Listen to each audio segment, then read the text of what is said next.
Prime Minister Hamza Barre this week represented Somalia at the Korea-Africa Summit. Barre joined 47 other African leaders to discuss issues such as climate change, health matters, and food security. To effectively mold Korea's soft power influence in Africa and beyond.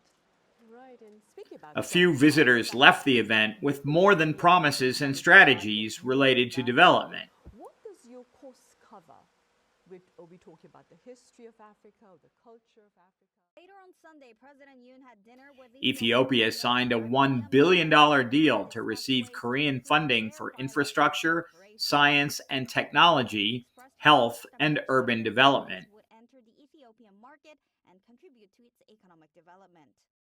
Prime Minister Abiy Tanzania President Samia Suluhu Hassan got $2.5 billion in loans towards exploitation of ocean resources, development of natural gas deposits, and creative industries.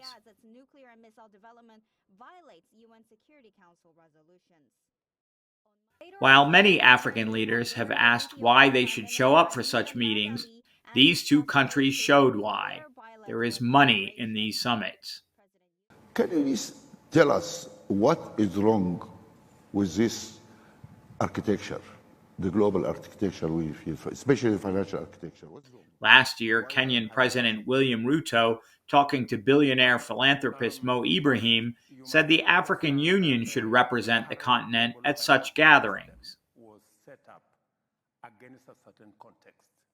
We have these meetings, Africa, US meeting, Africa, Europe, Africa, Turkey, Africa, India. Now we are waiting for, there is another one, Africa, Russia.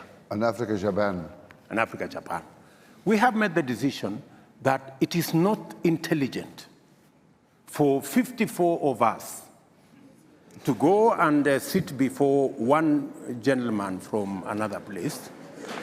And in Seoul, he sounded a similar refrain from his speeches at many international meetings recently, including his own visit to the USA. African nations continue to struggle against a rising multitude of complex, interrelated challenges, which not only diminish our capacity to develop in accordance with our potential, they also actively undermine our investment and achievements.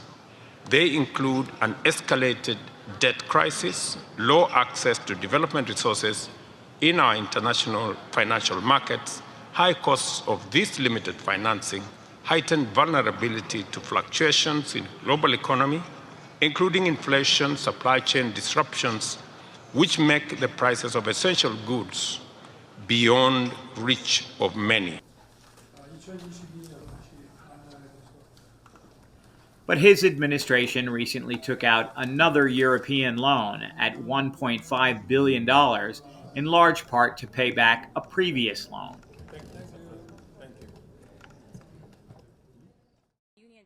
The South Korean economy is approaching the $2 trillion mark this year.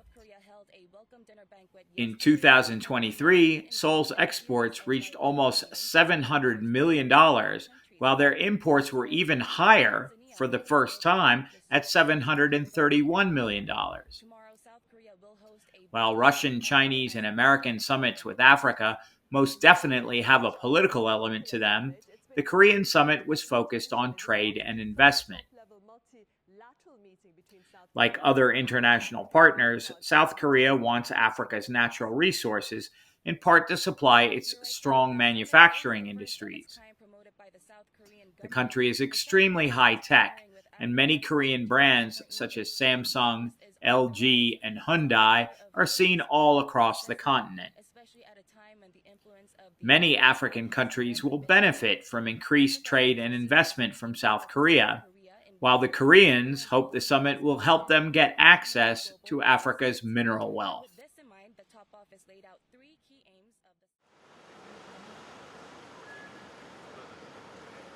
ADN TV will continue to report on developments affecting Africa across the globe.